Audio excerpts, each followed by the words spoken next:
बात हो रही है पश्चिमी उत्तर प्रदेश की। चुनावी तैयारियां अपने जोरों पर हैं। आरोप प्रत्यारोप हो रहे हैं, न्योते और निमंत्रण भी दिए जा रहे हैं। अभी तक हम बात कर रहे थे आरएलडी के अध्यक्ष जयंत चौधरी के साथ। उधर बीजेपी की तरफ से पश्चिमी उत्तर प्रदेश के सबसे बड़े चेहरा और केंद्रीय मंत्री भी हैं, जायंट किलर, मुजफ्फरनगर से चौधरी अजीत सिंह को हराया 2019 में। 2014 में पहली बार सांसद बने थे। संजीव बाल्यान हमारे साथ हैं। तो संजीव बाल्यान, मुजफ्फरनगर में हम बैठे हैं, आप हेलीकॉप्टर नहीं उड़ने देते, दिल्ली में रोक लेते हैं अखिलेश से घबरा रहे हैं क्या? अभी बताया कि आ गया हेलीकॉप्टर, घबराते तो हम किसी से भी नहीं। हमें तो और खुशी है कि हमने अखिलेश यादव का हेलीकॉप्टर यहाँ मंगवा दिया। उड़ान में पलीता लगा रहे हैं, वो कह रहे हैं जी बीजेपी के लोग तो उड़ान भर रहे हैं, मुझे नहीं भरने दे। मुजफ्फरनगर का होने के नाते मैं खुश हूँ कि एक ऐसा व्यक्ति जो लखनऊ से ही प्रेस कॉन्फ्रेंस करता था वो मुजफ्फरनगर प्रेस कॉन्फ्रेंस करने आ रहा, तो हमारे लिए तो बढ़िया बात है कि हमने यहाँ तक बुला दिया। और थोड़े दिन में देखियो ना, खेत में दौड़ा देंगे, खेतों तक जाएंगे भी, हेलीकॉप्टर में नहीं रहने देंगे। खेतों में दौड़ा देंगे, और दौड़ा तो रहे हैं आपको, आपके विधायकों को गांव में बढ़न नहीं दे रहे। ये भी हकीकत है कि नहीं? निरे वीडियो वायरल हो रहे हैं। कोई ऐसा गांव है क्या पश्चिम उत्तर प्रदेश का जहां भारतीय जनता पार्टी का कार्यकर्ता ना हो? समाजवादी पार्टी के भी हैं, लोकदल के भी हैं। अगर कोई बदतमीजी पे उतरे तो मैं सबसे पहले क्या काम करूंगा? भाजपा वाला मंगो ना भाई, गलत है। सबको अधिकार है वोट मांगने का, सबको वोट मिलेंगे, अपनी बात को चलो। ये तो मैं उन्हें कहूँगा जो इस काम को करवा रहे कि समाज को मत तोड़ो इस चुनाव के चक्कर में। जिसे जहाँ वोट डालनी डालो, हमको तो रोक रहे किसी को। भाजपा के ऐसे गांव के गांव हैं जहाँ भाजपा के खिलाफ एक वोट दी जाती है, आपने सुना कहीं? ये प्रायोजित तरीके से हो रहा है। प्रायोजित है, प्रायोजित है, पक्का 100% प्रायोजित है। जो विरोध प्रदर्शन हो रहे हैं ये लोगों की नाराजगी का इजहार है। पीछे पहले नहीं हमारे खिलाफ वोट गई, मैं 8000 वोट से तो चुनाव जीता। जो सब लेके गए 6 लाख वोट, वो मेरे खिलाफ ही तो थे। अब 10 लोग खड़े हो जाए गाँव में, 10 लोग खड़े होकर अगर झंडा लहराएंगे, भाजपा की वोट नहीं है क्या? वॉक ओवर मिल गया क्या ना? ये रिजल्ट आ जाएगा 10 मार्च को। देखिए, नाराजगी को लेकर परेशानी तो हुई ना, परवेश वर्मा के घर पे बैठक करनी पड़ी। वो यहां भी हो सकती थी, मुजफ्फरनगर में आपके घर पर, या सत्यपाल सिंह के घर पर बड़ौत में। दिल्ली में बैठक करवाई और 253 तथाकथित जाट नेता बुलाए, तो नाराजगी के चलते ही तो लगा ना, ये डैमेज कंट्रोल कर रहे थे। 2017 में भी दिल्ली गए थे हम तो, चौधरी वीरेंद्र सिंह के घर। ऐसा तो नहीं कह सकते, अब पहली बार तो नहीं है। 2017 में चौधरी वीरेंद्र सिंह के घर बैठे थे, वहाँ बातचीत हुई थी, वहाँ भी इसी तरह गए थे। तो ऐसा नहीं कि इस बार ऐसा हुआ, पहली बार क्या बात थी फिर अगर ऐसी बात है, नहीं, ऐसा नहीं मामला। अब नाराजगी की बात अपनी जगह, पहले भी वोट बटे हमारे, तो कुछ हमारे पक्ष में थे, कुछ खिलाफ गए। इस बार भी वो स्थिति है। उस बात को बार बार एक ही बिरादरी को टारगेट किया जा रहा है। क्या लिटमस टेस्ट सारे हमें देने पड़ेंगे? 2017 हो तो हमें पूछे हैं सारे। एक ही बिरादरी को टेस्ट किया जा रहा है, मतलब जाटों को। क्यों? तो जाटों को ही तो आप अपने फेवर में लेने की कोशिश कर रहे हैं। किसान आंदोलन हुआ, 1 साल 15 दिन वो आंदोलन चला, 700 किसानों की मौत हुई उसमें। आपको किसान आंदोलन के चलते ही तीनों कानून वापस लेने पड़े। बिल्कुल, वो नाराजगी की आशंका थी ना। बिल्कुल, सत्य वचन। तो टारगेट कौन कर रहा है? विपक्ष कर रहा है जाटों को, या आप लोग कर रहे हैं जाटों? नहीं, मैं तो सबसे एक जिक्र कर रहा। अलग अलग बिरादरियों में टूट होती हैं, सब जातियाँ, कोई एक जाति 100% तो कहीं जाती नहीं। लेकिन इसका हवा इतना बढ़ाया जा रहा है। भारतीय जनता पार्टी ने सभी जातियों के सम्मेलन किए थे, समाजवादी पार्टी ने भी करे। भाई हमारे जिक्र क्यों करें सारा दिन? सब और के भी तो थे। कौन सी पार्टी है जिसके सम्मेलन ने किए? वो सब पार्टियों ने किए अपने अपने सम्मेलन। तो हमारा ही बार बार जिक्र है। हम भी इस बात से थोड़ी से वो बोलिए कि भाई सारी ये बंदूक की गोली हमारी तरफ ही क्यों चल रही है? नहीं, जाट मुसलमान हुआ ना 2014, 17, 19 में। ये जाट मुसलमान एक जगह कब थे? समरसता होती थी। नहीं, कब थे? कौन कहे? आपको एक कौन कहता है राजनीतिक रूप से? जब चौधरी चरण सिंह थे, जब भी जाट मुसलमान को वोट देता था, एक तरफा थी साहब, ऐसा मत कहो। कांग्रेस इतने दिन राज ना करती इस प्रदेश में। नहीं, यहाँ कांग्रेस का राजा चौधरी साहब 100-125 सीट के बीच में झूलता। पर कांग्रेस पश्चिमी उत्तर प्रदेश में हमेशा कमजोर रही। खूब रही, कमजोर नहीं रही। ऐसा समय भी था, कई बार कमजोरी, कई बार मजबूती। चौधरी साहब भी यहाँ जब चुनाव हारे थे 1971 का, सबको पता किसने हराया था। ऐसा नहीं, चौधरी चरण सिंह यहीं से चुनाव हारे थे 1971 का। मैं पैदा नहीं हुआ था, मैं 72 में पैदा हुआ हूँ। लेकिन वो किसने हराए थे सबको पता। ऐसा नहीं, ये तो दिल्ली में बैठ कर बनाया हुआ समीकरण है। ये कोई जमीन का समीकरण पहले भी नहीं था और इस बार भी जमीन का नहीं है। कि बीजेपी ने वो जाट मुसलमान कॉम्बिनेशन, वो जो 36 बिरादरी साथ रहती थी उसमें दरार ला दी और जाट मुसलमान अलग अलग कर दिए और उसका फायदा उठाया 14, 17, 19 में। बहुत ये गलत है। बहुत बढ़िया समीकरण थे यहाँ। अमीर आलम को वहां से सांसद बना दो, मुनव्वर हसन को यहाँ से बना दो, ठीक है, लेते रहो वोट। ये समीकरण था और क्या था? देने देने का समीकरण था, लेने का कहाँ था? अब आपको ये भी बताना पड़ता है, हमने 12 विधायक, अब तो हमारे 12 विधायक हैं, 4 मंत्री हैं, गिनती गिनवानी पड़ रही है जाटों के लिए। चुनाव बनाओ गिनवा में 3 भी तो थे 2012 में, 3 विधायक थे, 2 सांसद थे एक परिवार के। अगर आज 14 हैं तो बताने में क्या दिक्कत है? अगर 7 जिला पंचायत अध्यक्ष आज हैं तो बताने में, जब हमारी सरकार नहीं थी तो 3 थे, 3 में से एक मुजफ्फर का मैं बनवाया था, शामली का मैंने बनवाया था, बड़े आज लोकदल से लड़ रहा हो, और योगेश धामा बागपत से था। तो अगर हमने बढ़ाए हैं हमारी पार्टी ने तो हम गलत क्या है? अगर नई लीडरशिप डेवलप हो रही है, अलग अलग सेक्टर से आम किसान के बच्चे, आम परिवारों के लोग अगर निकल के आ रहे हैं राजनीति में, तो दिक्कत क्या है भैया? तो राजशाही है कि राजा का बेटा ही राजा बनेगा, तो बनाते रहो भाई, ये तो जनता की इच्छा है। अगर आम परिवारों के बच्चे बन रहे तो गलत क्या है इसमें? तो राजशाही का प्रतीक है जयंत चौधरी। देखिए, अब आप बता दो और कहीं के प्रतीक है। मैं ऐसी बात कहूँगा तो फिर विवाद हो जाए, मैं विवाद नहीं करना चाहता चुनाव तक। अखिलेश यादव हैं, क्यों हैं? है ना, परिवार भाई चल रहा है। भाई आप एक बताओ, अखिलेश यादव जी मुझे लगे 36-37 साल की उम्र में मुख्यमंत्री बन गए। कहाँ से क्वालिफिकेशन, कौन सी डिग्री लेकर आए थे? मुलायम सिंह के बेटे होने के अलावा आप बता दो कोई डिग्री रही हो? भाई जितने भी बड़े परिवारों के बच्चे राजनीति में आए हैं, मैं किसी एक को नहीं कहना चाहता, देखो उनके पास इसके अलावा क्वालिफिकेशन क्या है? यही तो क्वालिफिकेशन, उनके बाप और दादा बड़े पदों पर है। अब मैं सोचता हूँ लोकतंत्र आ गया, लोकतंत्र में सबको अधिकार है अपनी करने का। तो बाप दादा की विरासत का फायदा उठा रहे हैं जयंत चौधरी। भाई फिर वही घूम पाए फिरा के एक आदमी पे क्यों लाओ तुम बात? सबको रहने दो ना कॉमन। राहुल गांधी का भी तो जिक्र कर लो बेचारे का, था कि एक आदमी का जिक्र क्यों करो? चौधरी का जिक्र मैं इसलिए कर रहा हूं क्योंकि गृह मंत्री मतलब ना बना सामने गए, उसका जिक्र करके आप मेरी उसकी लड़ाई क्यों करवाना चाह रहे? लड़ाई मत करवाओ भाई। मुख्य रणनीतिकार आपके चाणक्य है, वो न्योता देते हैं ना, आमंत्रण देते हैं कि भाई गलत घर में चला गया तो सही घर में। उससे अगली लाइन भी बता दो जो न कहते। चौधरी के लिए ही कहा, ये भी कहा था उससे आगे की लाइन में बता दूं आपको, पूरी ना टेप होगी कि भाई गलत घर में चला गया। हाल तो सरकार बनती नहीं, और खुदा ना खास्ता नु मान लो 1% कोई वो हो गया और बढ़ गई, तो ऐसा कोई नहीं पूछने का, आजम खान आ लेगा बाहर। और पश्चिम उत्तर प्रदेश का मुख्यमंत्री पहले भी वही था और आगे भी रहेगा। पूरी लाइन पूरी कर दूं? ना लाइन तो मैं आगे भी 2-4 लाइन और हैं, सारी लाइन पूरी करेंगे। हाँ सारी कर देंगे। ये न्योते का क्या मतलब? जब अब उम्मीदवारों का ऐलान हो गया, गठबंधन है, उन्होंने ये नहीं कहा। आप क्या कंफ्यूजन फैला रहे हो या कि भाई ये जयंत चौधरी अखिलेश का गठबंधन बन गया, ये हमारा नाश ना कर दे? जो गठबंधन दिल्ली लखनऊ में है, जो जमीन पर टूटा का, जमीन पर कार्य करता हूँ, गठबंधन 2019 में भी था, 3 सीटें पर लोकदल लड़ रहा था, उससे नारी 1 वोट समाजवादी पार्टी या बसपा को मिली हो तो रिकॉर्ड उठा लो।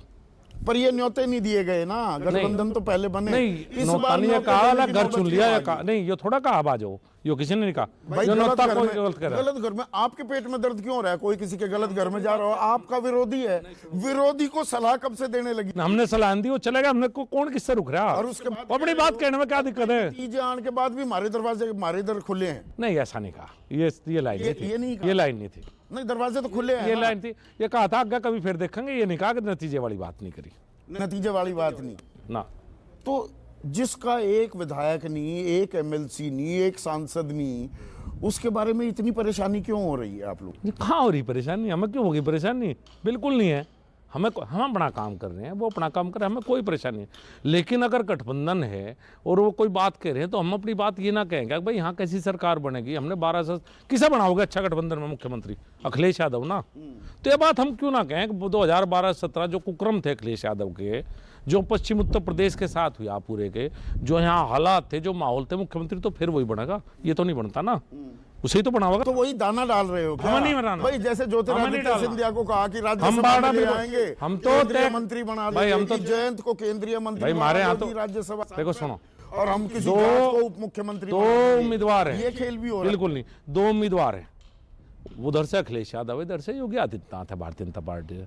तो जनता को तय करना ना कि वोट किसी और को देकर कहीं और जा रही, तो हम क्यों ना बताएं भाई? हमें बताने का अधिकार भी छीन होगे क्या? हम अपनी बात कह रहे हैं, किसी को पसंद आवे ना आवे, जिसे पसंद आवे रख लो, जिसे नहीं पसंद आवे बाहर कर दो।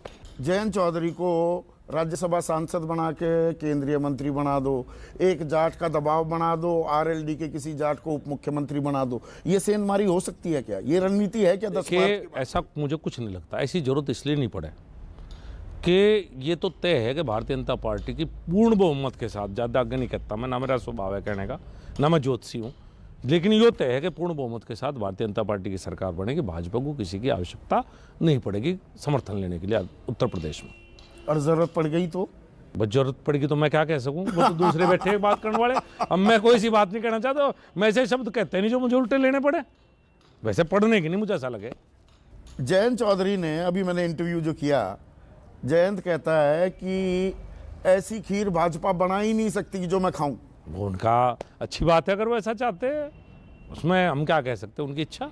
अगर वो कोई भी ऐसी बात कर, मैं अपनी बात कह रहा हूँ, वो अपनी बात कह रहे हैं, उसको हर बात का उनके जवाब मैं क्यों दूं? उनका ये भी आरोप है कि हम तो सामाजिक समरसता लाने के लिए ये लड़ाई लड़ रहे हैं, चुनावी हार हो जाए जीत हो जाए, लेकिन सारे बिरादरी वो भाईचारा कायम हो। बीजेपी तो कभी पलायन, कभी हिंदू मुसलमान, कभी पाकिस्तान, कभी जिन्ना लाकर दरार को और चौड़ी करने पर आमादा है। हम कोई दरार चौड़ी नहीं करना चाहते, और सारे चुनाव लड़के सामाजिक समरसता की जिम्मेदारी तो इन्हीं की है। यही सामाजिक समरसता के बड़े जिम्मेदार हैं, हम तो ही नहीं, यही मान रहे अपने आप को। चूँकि 19 का चुनाव भी ये बात कह के लड़े थे, नहीं तो वहाँ से आए तो लोगों ने पूछा क्यों आए भाई, कहने मैं तो खाई पाटन आया। भाई चुनाव के टाइम पर खाई पाटे हैं, चुनाव के बाद तो भूल जाए खाई खुई को।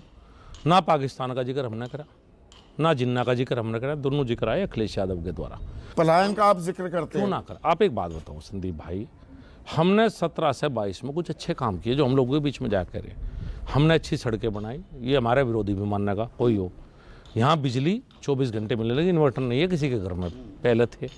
कानून व्यवस्था खूब बेहतर हुई, रात में लोग दिखने लगे, पहले नहीं दिखते इस पश्चिम उत्तर प्रदेश में कोई कुछ को। हम ये कह रहे हैं तो काम हमने अच्छे करे। ये काम किए, ये सवाल मैंने जयंत से पूछा है, और वो आप देखेंगे, आपसे पहले ही इंटरव्यू चलेगा, ये मैंने सवाल पूछा। पर बात ये है कि पलायन का मुद्दा मैं वही जो पुरजोर तरीके से, देखिए हुकम सिंह ने जो वो लिस्ट भी बनाई थी, बाद में उसकी तफ्तीश की गई, तहकीकात की गई, तो पता लगा ये पलायन वाली स्टोरी कोई स्टोरी है ही नहीं। ये तो हमारे अच्छे काम हो गए जो हम बीच में जनता के जा रहे हैं। 2012-17 अखिलेश यादव यहाँ मुख्यमंत्री थे। पलायन को मैं सांप्रदायिकता से नहीं जोड़ता, मैं आपको बताऊँ, मेरी नज़रों में, मैं यहीं का रहने वाला हूँ, कैराना मेरी डिस्ट्रिक्ट का पार्ट था। कैराना में क्या हुआ, कुछ गिरोह थे, बदमाश थे, उन्हें राजनीतिक संरक्षण एक परिवार का प्राप्त था, सबको पता। कैराने में हथियारों, कितने बड़े हथियार बनते थे, कितने ट्रक पकड़े गए, सबको पता। वहाँ एक डर का वातावरण तैयार किया गया, उस डर में उगाई हुई, रंगदारी मांगी गई, हत्या हुई, सबको पता। लगातार एक हफ्ते में 2 हत्या हुई, वो राजनीतिक संरक्षण में बदमाशों ने की। मैं उससे सांप्रदायिक रंग बिल्कुल नहीं दे रहा, लेकिन इस तरह की घटनाएं हुई। अगर अब 2012 से 17 ये घटना हो रही थी तो हम लोगों को याद ना दिलावा, भाई इतनी बुरे हालात उस सरकार में थे। इस अखिलेश यादव की जो सरकार थी उसमें क्या यहाँ मुजफ्फरनगर में नहीं छूटे लोग, तो हम तो उन बातों को तो याद दिला रहे और अपने अच्छे काम याद दिला रहे। नहीं, साथ में ये भी कहा जाता है कि जो गुंडों को, मवालियों को, अपराधियों को, आतंकियों को टिकट दे रही है समाजवादी पार्टी, तो पलटकर बीजेपी से क्या ये सवाल नहीं पूछा जाएगा कि वो चाहे संगीत सोम हो, सुरेश राणा हो, तमाम बड़ी, मैं भी हूं, मेरे पे भी एक मुकदमा, अभी उस पर भी आ रहा हूं, आप पर भी, तो आप पर मुकदमे तो राजनीतिक मुकदमे, आप अपराधी या गुंडे नहीं, दूसरों पर, विपक्षियों पर वो हो जाए तो वो अपराधी, आतंकवादी और गुंडे हो जाते हैं। ये कौन सा पैमाना है? हमने, हमारे ऊपर राजनीतिक मुकदमे, भाषण देने का मुकदमा, अब और कुछ तो करा नहीं भाई, भाषण देने का भी मुकदमा, इन दोनों पे भी भाषण देने के मुकदमे हैं। संगीत सोम और सुरेश राणा को भाषण देने, हम सब पे। मार्च 2021 में बहुत सारे केस जो मुजफ्फरनगर दंगे से जुड़े हुए थे वो भी तो विड्रॉ किए ना सरकार जी। 90 केस, 90 मुकदमे करे मुजफ्फरनगर दंगों के, जो ज्यादातर पुलिस के द्वारा दर्ज थे। उनमें कोई हत्या का मुकदमा नहीं था, वो ज्यादातर पुलिस द्वारा दर्ज किए हुए मुकदमे थे, उन महिलाओं के ऊपर भी थे गाँव में। मैं तो इनकी बात नहीं कर रहा, इससे आगे के मुकदमे, IPC की कौन सी धारा बच रही है जो समाजवादी पार्टी के उम्मीदवारों पर ना लग रही हो? कुछ तो जेल में, कुछ बेल पे, और कुछ का दोबारा जेल जाने का नंबर आ जाएगा। अखिलेश यादव विपक्ष में बैठेंगे, आधे MLA उनके जेल में रह करेंगे, फिर वो पिटीशन लगाओगे भाई इन्हें विधानसभा का सत्र अटेंड करने की अनुमति दो। ऐसे ऐसे मुकदमे, मैं राजनीतिक मुकदमों की ना अपने बात, धमकी दे रहे हैं क्या? अरे भाई मैं धमकी क्यों दूं? धमकी क्या? अरे बात भाई नाहिद हसन अगर खड़ा होता है कैराना से तो गिरफ्तारी वारंट जारी हो जाता है। स्वामी प्रसाद मौर्य के खिलाफ पुराने केस में, अच्छा वो कोर्ट, अब कोर्ट भी हमारे अंडर आ गई क्या? वो कोर्ट देखो, सुनो, वो तारीख पे नहीं गए, अब घुमाओ मत बात को। मौर्य जी तारीख पर नहीं गए थे, कोर्ट ने तारीख पर न जाने का वो हमारे भी कर दें, वो उस बात में हमें ना घसीटो। और ये राजनीतिक मामले अलग तरह, राजनीतिक मुकदमे अलग तरह के होते हैं, क्रिमिनल मुकदमे अलग तरह के होते हैं। नहीं, कई जगह मुकदमे आप दर्ज नहीं होने देते। 3 अक्टूबर को 4 किसानों को रौंदा गया लखीमपुर खीरी में, और देश के गृह राज्य मंत्री हैं अजय मिश्रा टेनी, उनका नाम भी नहीं आता, जबकि FIR में जो तहरीर थी नाम उसमें था। पूछताछ नहीं होती, 91 दिन में 5000 पन्नों की चार्जशीट दाखिल होती है, और वो देश के गृह राज्य मंत्री बने रहते हैं। किसानों को नाराजगी है इस बात को लेकर। देखिए, बेटा जेल में है, चार्जशीट भी चली गई खिलाफ में। अब ये तो सबको पता है कि वे तो मौके पर नहीं थे दोस्त, इतना भी मतलब जितना मेरा है, और बाकी इन्वेस्टिगेशन भी चल रही है। भी ना हो, अब साफ 91 दिन में अगर साफ सुथरी इन्वेस्टिगेशन ना होती तो बेटे पे चार्जशीट ना। नहीं, एक भी सवाल ना पूछा जाए, आम आदमी के साथ भी यही होता। नहीं हो सके पूछा गया हो, आपको रमना बताया गया हो। अच्छा, हमें ना बताया गया हो, वो ऑफिशियल सीक्रेट एक्ट में आ गया, वो चार्जशीट में दर्ज नहीं हुआ। पर किसानों की नाराजगी को क्या आपने कंट्रोल कर लिया? देखिए, बात ये नहीं कि हम अपना प्रयास कर रहे हैं, कितना कंट्रोल हुआ कितना नहीं हुआ ये तो रिजल्ट बताएगा। हम नहीं कह सकते। अगर हमने अपना पूरा प्रयास किया, जमीन पर उतर के कृषि कानून वापस प्रधानमंत्री के लेने के बाद बहुत मामला यहाँ ठीक हुआ। उसके बाद ये बात मुद्दे आते हैं फिर कि जब चुनाव निकट आता है तो वो एक मुद्दा समाप्त हो गया विपक्ष का, चूंकि अब भी उसी बात पर ठगरे। उसके बाद के जो मामले शुरू हुए तो हमने तो जनता के बीच में लेके हमने ये अच्छा भी करा भाई, ये बहुत से काम बढ़िया हुए हैं, ये इनका इतना खराब मामला था। तो अब जनता का निर्णय धीरे धीरे हमारे पक्ष में आने लगा, बहुत परिवर्तन। वो नाराजगी आपने कम की है, आप ये दावा कर रहे हैं, पर मैंने जैसे टेनी का भी जिक्र किया, या बहुत सारे केसेस जो दर्ज किए गए थे किसानों पर, किसानों को ब्याज समेत गन्ने का भुगतान की जो बात थी, आप भुगतान की बात करते हैं, ब्याज की तो आज तक। अच्छा, ये जियो किसने निकाला? ये अखिलेश फंसेगा, पूछो। पिछली सरकार में ये बाकायदा शासनादेश निकला था कि ब्याज नहीं दिया जाएगा, ये अखिलेश यादव ने निकाला था, जिसके खिलाफ सरदार वीएम सिंह कोर्ट गए थे। सहारनपुर में 2017 में पहली रैली की प्रधानमंत्री मोदी ने पश्चिमी उत्तर प्रदेश में, और वादा किया कि 14 दिन के भीतर या तो गन्ने का भुगतान होगा वरना ब्याज भी दिया जाएगा। शासनादेश आप खत्म कर देते, निरस्त कर देते। मैं खुद कह रहा, मैं नहीं कह रहा, हम उस वादे को पूरा नहीं कर पाए, ये सच है। 14 दिन का, मैं दूसरे नेताओं 67 का शुगर कंट्रोल ऑर्डर कानून है, उसकी धज्जियां उड़ रही है, उड़गी, बिल्कुल उड़गी। मैं कब मना कर रहा हूँ? ये एक ऐसा कानून है कि इसे कोई सरकार आज तक लागू नहीं कर पाई, उसमें हम भी शामिल हैं।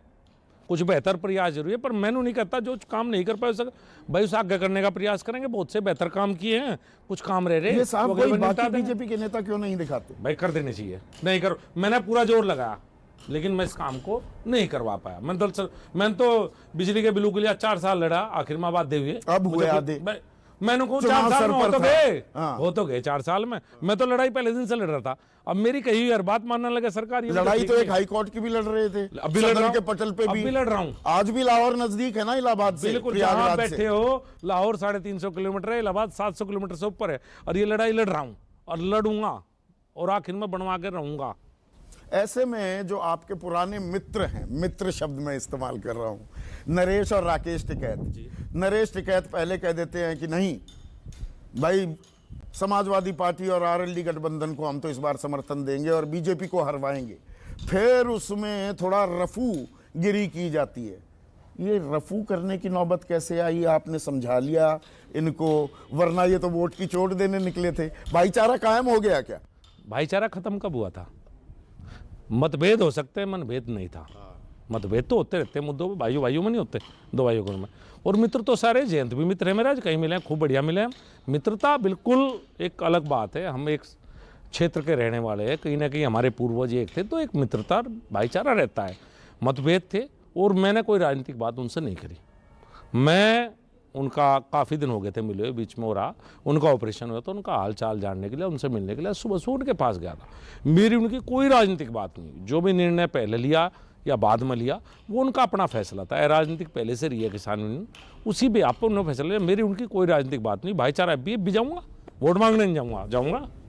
जाओगे? हाँ, और होगी, वोट है उनकी बुढ़ाना विधानसभा में, अपने बड़ू तो वोट मांगने जाएगा, जाऊंगा जी। अरे न्यू भी बताओगे कि मैं तो बाल्यान भाई हूँ। भाई जो हूँ मैं मेरे खाब चौधरी, मेरा अधिकार और सब ज्यादा है, मांगूंगा वोट, क्या दिक्कत है? तो आपने जो भाईचारे की बात की, आखिरी सवाल जी। और देखिए, चुनाव में हार जीत लगी रहती है, हार जीत तो होनी है, कोई हारेगा कोई जीतेगा, लेकिन क्या चुनाव में एक तरफ जो आरोप लग रहे हैं बीजेपी पर कि धार्मिक ध्रुवीकरण, जातीय समीकरण, दोनों पर आरोप लग रहे हैं, इसमें भाईचारा, वो जो सामाजिक ताना बाना वो उधड़ता है, क्या इससे गुरेज परहेज करना चाहिए राजनेताओं को, सभी को? मैं 100% कर, मैं तो आपके माध्यम से आज कहना भी चाहता हूं, भाई चुनाव 10 को खत्म हो जाएंगे, किसी गांव में किसी का विरोध मत करो, सबके जहां मन मावे खूब खुले मन से वोट दो, और इस चुनाव के चक्कर में आपसी भाईचारा बिल्कुल खराब ना करो, चाहे वो जातियों का है चाहे हिंदू मुसलमान का है। 10 तारीख को खत्म हो जाएंगे, सब अपने घर में रहेंगे, ना लड़ो, ना मुकदमे लगवाओ, ना किसी से पर्सनल दुश्मनी लो, बिल्कुल प्यार से और लाड़ से चुनाव लड़ो, सबसे निवेदन कर रहा हूं। बहुत बहुत शुक्रिया संजीव बाल्यान। तो उत्तर प्रदेश, पश्चिमी उत्तर प्रदेश के दो बड़े चेहरे अपनी अपनी ताल ठोकते हुए अलग अलग खेमे से हैं, और कुल मिलाकर बात, एक अहम बात जो उभर कर सामने आई वो ये, चुनाव है, मुद्दे हैं, हर एक की अपनी रणनीति होती है, लेकिन देश तो अपना ही है, प्रदेश अपना है। भाईचारा कायम रखो, विरोध हो पुरजोर विरोध कीजिए, पर ऐसी दुश्मनी ना हो कि सामाजिक ताना बाना बिखरे। तो आज सबसे बड़ा सवाल में बस इतना ही। नमस्कार। नमस्कार, मैं हूं मानक गुप्ता। अगर आपको हमारा ये वीडियो पसंद आया हो तो इसे लाइक और शेयर जरूर करें, और हां, हमें सब्सक्राइब और फॉलो करना ना भूलें, ताकि आप देश और दुनिया की कोई खबर मिस ना करें। तो जुड़े रहिए हमारे साथ और देखते रहिए न्यूज़ 24।